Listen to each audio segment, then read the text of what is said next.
생활 잘하겠지, 하나님 잘 믿겠지, 아니라는 거예요. 새로운 환경이 주어지고 새로운 조건이 주어지면 내 자녀들이 하나님을 떠난다는 거예요. 히스기야는 믿음이 좋은 부모였지만 그가 돌아볼 때 그는 자식의 신앙 교육을 똑바로 시키지 못했다는 겁니다. 교회에 나왔지만 예수님을 만나지 못했다는 거예요. 교회에 나왔지만 구원을 얻지 못했고, 교회에 나왔지만 하나님의 살아계심을 체험하지 못했다는 거예요. 교회에 나왔지만, 교회는 따라오지만 내 아이가 하나님을 만나지 못했다는 거예요. 여러분 잘 기억하세요. 교회에서 수련회도 하고 성경학교도 하고 캠프도 하고 여러 가지를 통해서 아이들에게 신앙 교육을 시키려고 해요. 그러나 가장 큰 건 여러분, 어떤 교육보다, 교회의 어떤 프로그램보다 가장 중요한 것은 부모들의 삶의 모습의 신앙이 제일 중요한 줄을 믿습니다. 우리는 우리의 자녀들을 내팽개치면 안 돼요. 우리는 우리의 자녀들을 그냥 던져버리면 안 돼요. 부모들의 모습이 자녀들에게 그대로 복사됩니다. 대부분의 자녀들은 자라면서 부모님의 삶을 답습합니다. 의연중의 자녀들은 부모의 모습을 따라갑니다. 그러니 부모들의 이중적인 삶의 모습, 신앙의 삶과 세상의 삶에서 머뭇거리는 모습을 볼 때마다 자녀들은 결정을 하는 거예요. 내 아버지와 어머니가 하나님과 세상에서 머뭇거리고 있구나. 나도 머뭇거리는 거예요. 그러나 내 부모가 하나님 앞에 철저하게 믿음의 생활을 하고 세상과는 완전히 단절하고 하나님만 의지하고 하나님 말씀만 따르면 내 자녀는 여러분 잘 믿으라, 예수 잘 믿으라 그렇게 말하지 않아도 내 아이들은 자라면서 아버지 어머니 모습이 투영되니 내 삶 속에 그 모습이 닮아가게 되는 줄을 믿습니다. 그러나 히스기야는 머나세에게 그걸 못 보였다는 겁니다. 하나님을 잘 섬기는 거라고 말은 했지만 전반적인 삶을 보면 한번 연구를 해보았습니다. 왜 그랬을까? 히스기야는 자녀를 말씀으로 훈계하지 않았어요. 어젯밤에 우리 아이들 7명을 데리고 교회에서 하룻밤을 자면서 밤에 나가서 함께 걷기도 하고 음식을 먹기도 하고 또 산도 갔다 오고 교회 와서 함께 이야기하고 잠을 자면 볼 때 애들이 얼마나 착하고 순수한지. 그래서 제가 생각할 때 이 아이들은 정말로 그 마음이 하얀 도화지와 같구나. 그렇게 생각되는 거예요. 이 아이들의 마음속에 우리 부모나 교사들이나 우리의 어른들이 그리면 그린 대로 이 아이들이 가겠구나. 우리가 이 아이들에게 잘 그려야 되겠구나. 이 아이들에게 이 백지장 같고 깨끗하고 착한 아이들의 마음속에 우리가 정말로 잘 그려줘야 되겠구나. 여러분, 아이들은 우리가 그리는 대로 가는 거예요. 그 아이들이 착하고 선하지만 시간이 가면 갈수록 그 아이들이 어떻게 영향을 받느냐 달려 있습니다. 히스기야는 불치병으로 사형 선고를 받았습니다. 하나님 앞에 울며 기도한 결과 15년을 살았어요. 그러나 여러분, 그가 새로운 삶을 살게 된 3년째 아들을 낳았는데 그 아들이 뭐났어요? 여러분 생각해 보세요. 히스기야가 죽다 살아났습니다. 그리고 어렵게 아들을 얻었어요. 얼마나 귀한 아들입니까? 금이야 옥이야. 히스기야가 그가 믿음으로 종교교육을 했고 신앙으로 살고 하나님 말씀대로 살았지만 그가 죽다 살아나서 그의 인생의 말미에 그의 인생의 50대 후반에 아들을 얻었으니 여러분 얼마나 귀하겠습니까? 너무 귀하고 귀하니, 너무 예쁘고 귀하고 귀하니 이 아들에게는 훈계하고 경책하고 꾸중하지 않았다는 겁니다. 이놈아, 그렇게 하면 안 돼. 이놈아, 그 길은 악한 길이야. 이놈아, 그 길은 죽음의 길이야. 그렇게 경치하지 않았다는 거예요. 왜요? 그가 죽다가 살아나서 얻었던 아들이니 얼마나 귀한지.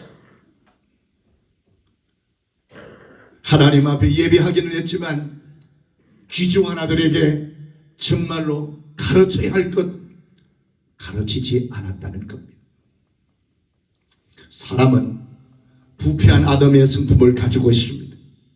그래서 우리가 여러분 가르치지 않냐고 훈계하지 않으면 우리 속에 악한 길로 가고 악한 길이 우리의 삶에 있다는 거예요.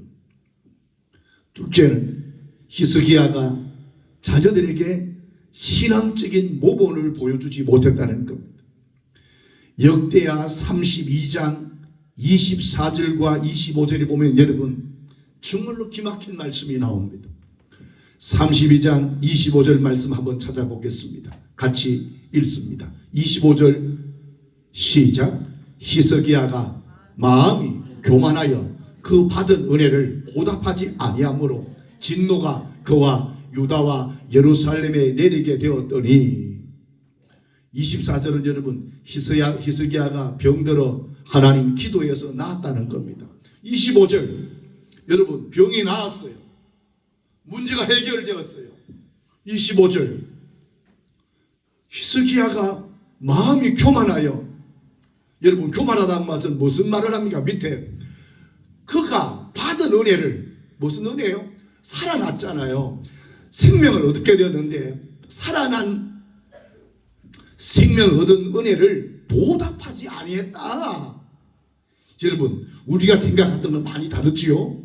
그가 하나님이 그를 살려주셨으면 15년의 인생을 덤으로 살게 되니 그가 정말로 멋지게 하나님만 살아야 되는데 히스기야 그렇게 못 살았다는 겁니다. 여러분 그런 거예요. 여러분과 제 인생 가운데 하나님께서 사업을 번창하게 해주셨는데, 하나님께서 우리에게 가정을 형통케 해주셨는데, 우리에게 직장을 주시고 하나님이 사업을 주시고 하나님 문제 해결해 주셨는데, 하나님 은혜를 주셨는데, 눈물을 흘려 기도할 때 하나님 해결해 주셨는데 하나님 앞에 우리가 따라합시다. 보답하지 아니했다.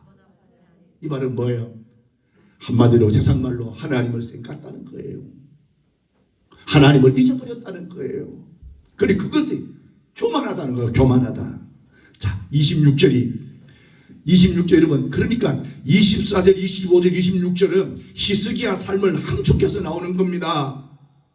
24절 여러분 그 기간이 얼마나 길었을까요? 25절 또 히스기야가 교만하고 하나님을 잊어버리고 나았다고, 해결되었다고, 직장을 얻었다고, 돈 벌었다고, 그가 얼마나 자기 마음대로 살았다는 것을 나오는 거예요. 26절 또 나오는 겁니다. 히스기야가 마음의 교만함을 뉘우치고 예루살렘 주민들도 그와 같이 하였으므로 여호와의 진노가, 잘 들어요 여러분, 히스기야의 생전에는 하나님의 진노가 내리지 않았다는 거예요. 하나님이 참았다는 거예요. 여러분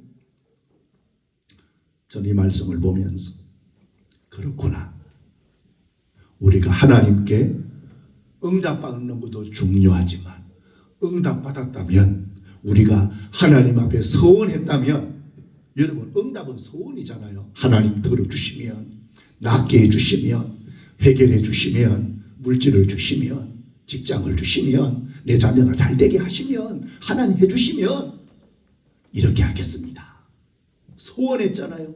내가 잘 섬기겠습니다. 내가 정말 하나님 앞에 믿음으로 기도하겠습니다. 내가 하나님 말씀대로 살겠습니다. 근데는 뭐예요? 하나님의 은혜는 받고 해결은 받고 받았지만 다 잊어버리고 내 마음대로 내 뜻대로 살았다는 거예요. 그러니까 여러분 잘 들으세요. 그런 히스기야의 모습을 므낫세가 보았다는 거예요. 아버지의 교만한 모습을 므낫세가 보았으니 므낫세도 교만하게 되었다. 교만이 그 마음에 싹트게. 여러분 교만이 뭐예요? 교만은 여러분 하나님을 무시하는 게 교만입니다. 교만이 뭐예요? 하나님을 2순위 3순위 두는 게 교만이에요. 히스기야가 여러분 생각해 보세요. 병들어 고통당했는데 건강을 찾았으니 어쩌면 히스기야는 그의 삶에 즐겼을 거예요. 여행 다녔을 거예요. 더 좋은 것을 했을 거예요. 그러니 하나님 앞에 해야 될 잊어버렸다는 것이죠. 사랑하는 성도 여러분, 부모는 자식에게 정말로 중요한 삶입니다. 오늘 사실 이 머나세에 대해서는 초점이 아니에요. 그런데 하나님은 우리가 왜 머나세가 이렇게 타락했을까? 12살에 그가 왕이 되었으면서도 왜 이렇게 타락했을까? 그것은 아버지라는 거예요. 그것은 부모라는 거예요. 그것은 히스기야라는 거예요. 그 아이 머나세가 그렇게 배웠다는 거예요. 여러분, 머나세가 그렇게 타락함으로 그 자신만 타락한 게 아니라, 여러분 아까 얘기했잖아요. 악한 영향력이 이스라엘 전체에 퍼졌다니까요. 지도자가 그렇게 타락하고 우상숭배하고 하나님의 성전을 더럽히니까 악하게 되었다는 겁니다. 결국은 여러분과 제 삶이 우리에게 가장 중요한 것은 내 자녀에게 신앙의 유산을 남기는 믿음의 성도들 되기를 원합니다. 믿음의 유산이 정말로 중요해요. 돈, 여러분 그게 있다가도 없고 없다가도 있는 게 돈이에요.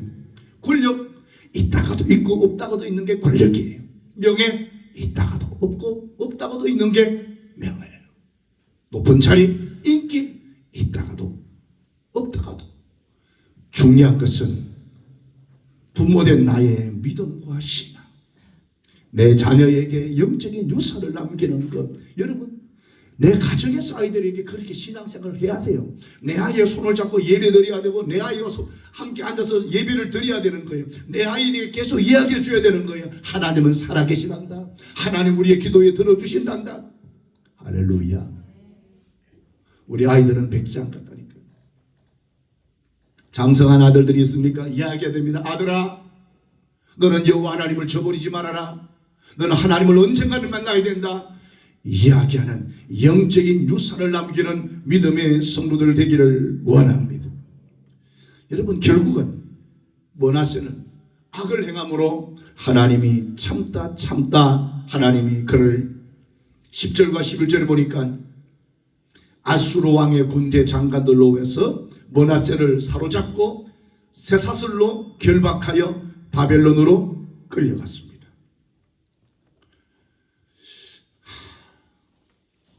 하나님이 여러분 참고 참지만,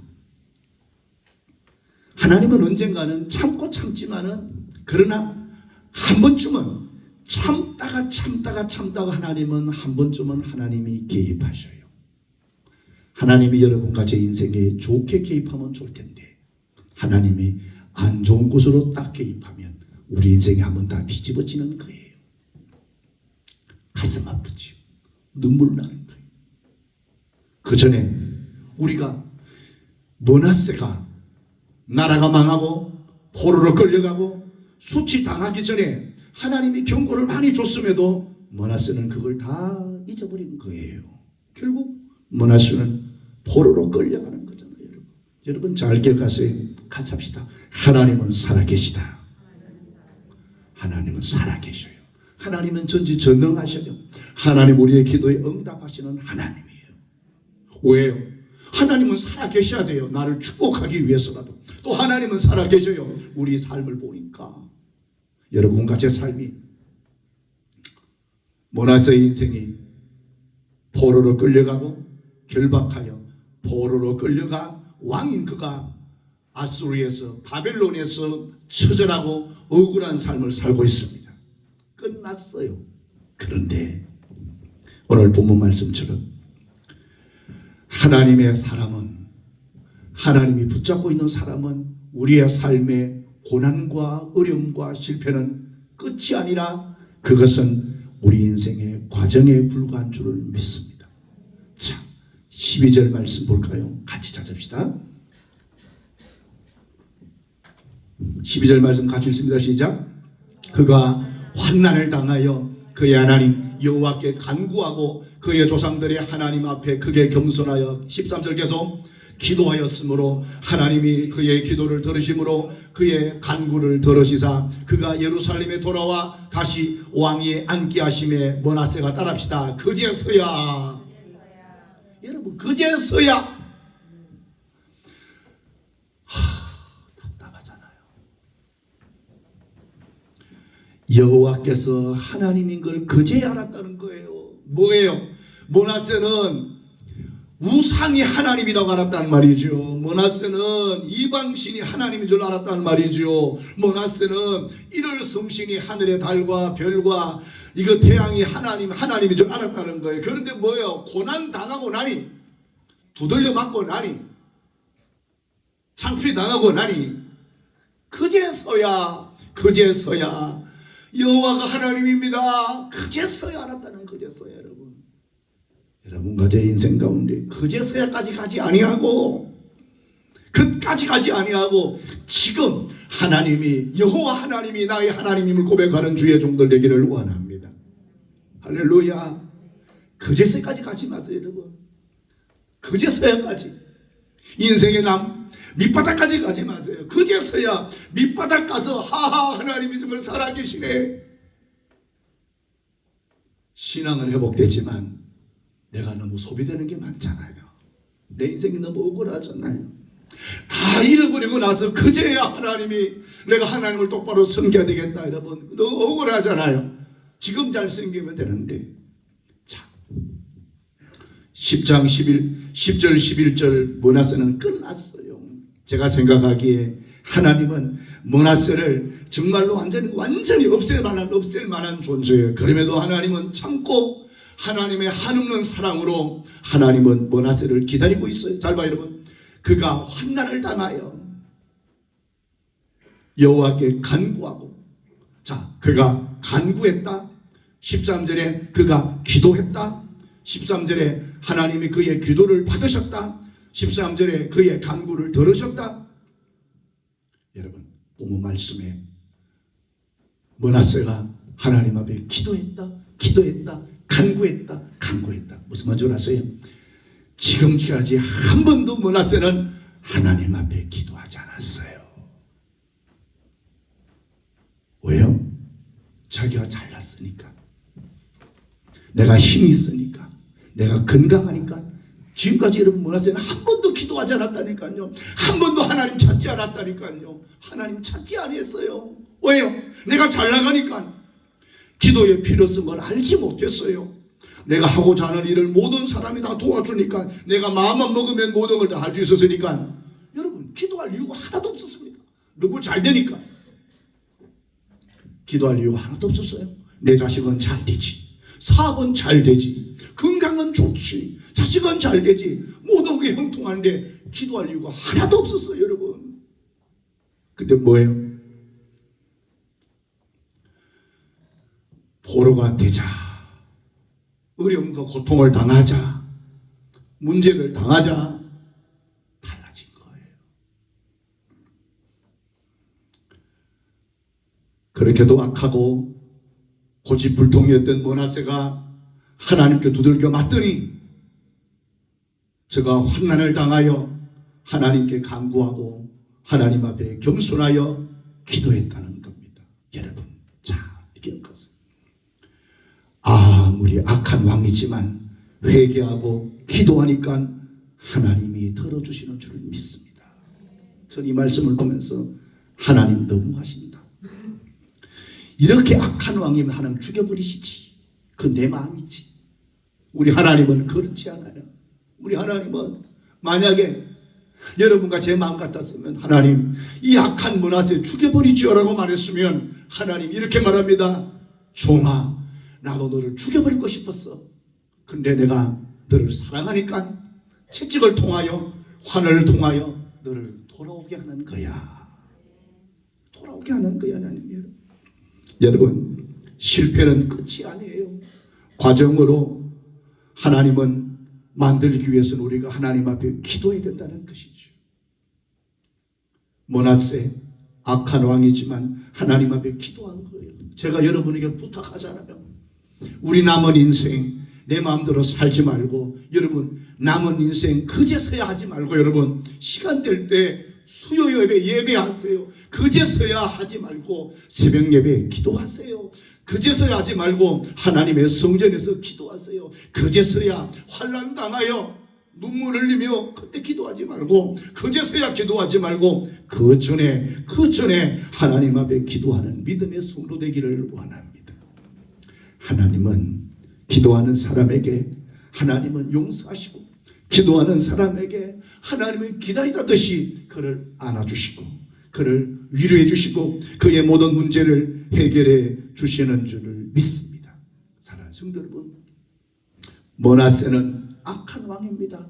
12살의 왕이 되어 55년 동안 왕권을 가졌으니 얼마나 권력이 많았겠어요. 그런데 금수저, 최고의 금수저로 태어났지만 그는 악한 왕이었고, 그로 말미암아 악한 영향력을 끼쳤고 많은 사람들 악한 길로 이끌었습니다. 그래서 하나님은 그를 채찍질합니다. 하나님이 그를 환락으로 이끌입니다. 그를 포로로 끌려가게 만들고, 하나님은 그를 죽이질 않아요. 고통과 어려움과 속에서 하나님은 그가 눈물로 기도할 때 하나님 그를 회복시켜 주시고, 믿음의 사람의 환난과 어려움은 하나님의 사람은 실패가 아니라 하나님의 선택했으니 그것은 과정일 뿐이라 그를 통하여 하나님이 그를 다시금 왕위로 하나님이 세워주시는 줄을 믿습니다. 그래 여러분, 그 인생이 그냥 끝나는 게 아니에요. 다시 회복되었잖아요. 그는 하나님 앞에 회개하여 그제서야 하나님 여호와가 하나님이십니다 고백하며 그는 따라합시다. 예배를 회복하였다. 여러분, 가장 중요한 게 예배 회복이에요. 예배 회복. 저는 우리 성도님들이 왜 예배를 그렇게 소홀히 하는가, 나는 너무 가슴이 아파요. 예배는 하나님의 복이고 하나님의 기쁨인데 왜 성도들의 가정은 예배가 다 무너졌을까? 왜 예배당에 올 때 하나님 만나지 않고 사람 만나러 올까? 하나님이 보시는데 왜 하나님 앞에 믿음으로 예배하지 않을까? 여러분, 므낫세는 고난당하고 힘들고 어려워서 고통 중에 환난 중에 그제서야 므낫세는 예배를 회복하고 여호와의 제단을 보수하고 화목제를 드리고 감사를 드리고 눈물의 예배를 드린 줄을 믿습니다. 우리 예배는 어때요 여러분? 구경하는 예배, 청관하는 예배, 여러분 다 그 예배는 빵점입니다. 저는 예배당에서 성도들이 다리를 꼬고 앉아서 예배드리 볼 때마다 저 예배는 빵점 중에 빵점, 저 예배는 빵점 중에 빵점 예배다. 왜 하나님 앞에 예배하는데 다리 꼬고 예배하냐? 강의 듣는 게 아닌데 왜 딴짓하냐? 하나님을 의지하고 하나님의 위로를 받아야 되고 하나님의 말씀을 들어야 되고 하나님의 용서를 받아야 되고 하나님의 축복을 받아야 되는 그 거룩한 예배에 그 예배를 왜 무너뜨리고 있냐? 므낫세는 여러분 그제서야 오늘 본문에 10절 11절 짧게 끝나죠. 여러분, 므낫세가 얼마나 힘들었을까요? 므낫세가 얼마나 눈물을 흘렸을까요? 므낫세가 얼마나 창피했을까요? 왕이었는데, 권력자인데 므낫세가 얼마나 힘들었을까요? 얼마나 죽고 싶었을까요?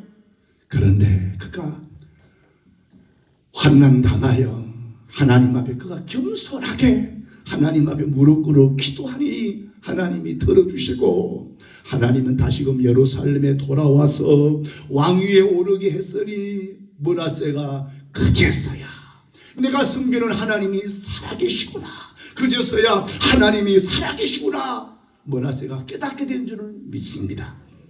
사랑하는 성도 여러분, 므낫세 같은 지독한 우상 숭배자도 하나님이 만져주시니까 충실한 예배자로 변한 것처럼